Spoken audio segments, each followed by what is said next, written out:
Marianne Gillespie, CEO over at Apple Coaching. Here is one of my favorite coaching tips that I like to coach my rainmakers on.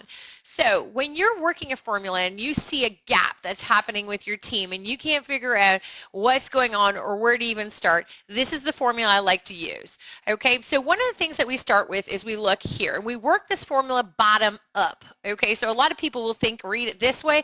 We start here. If you're noticing that your team didn't hit the sales objectives financially, you've got to first then start off by going, how many clients do we actually have? And those are clients that are going to buy in 90 days or less. So the first thing you're going to do is examine, do I have the clients for 90 days or less?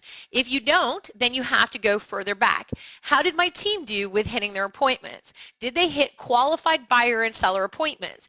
If they hit appointments, but they're not getting the revenue goal, chances are is that they're not qualified appointments. So you got to really watch that. Are they 90-day or less appointments? Did they hit the targets?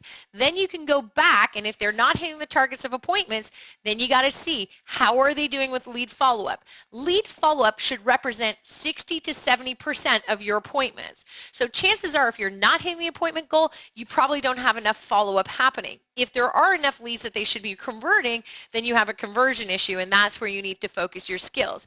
If you're noticing there isn't enough leads to create 60 to 70% of their appointment goal, that means there's not enough leads. So go back and take a look. Is there a conversion problem in the leads, or do you not have enough leads?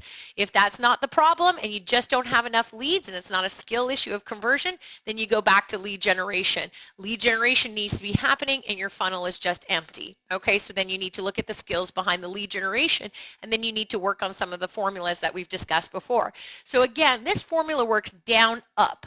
Okay, so whenever we're coaching teams or coaching the rainmakers on how to see what's happening in their organizations, somewhere in this formula is where your gap usually is with your team. So we strongly suggest that you look at it, reverse it backwards. It's different for each individual, and it really can help when you dissect it down like this. It can help you see, where do I need to help my team members? Where is it that they best can be coached, trained, and developed right now? So hopefully you found this tool really good. And again, there's a reason why we coach the top 1%. We'll talk to you later.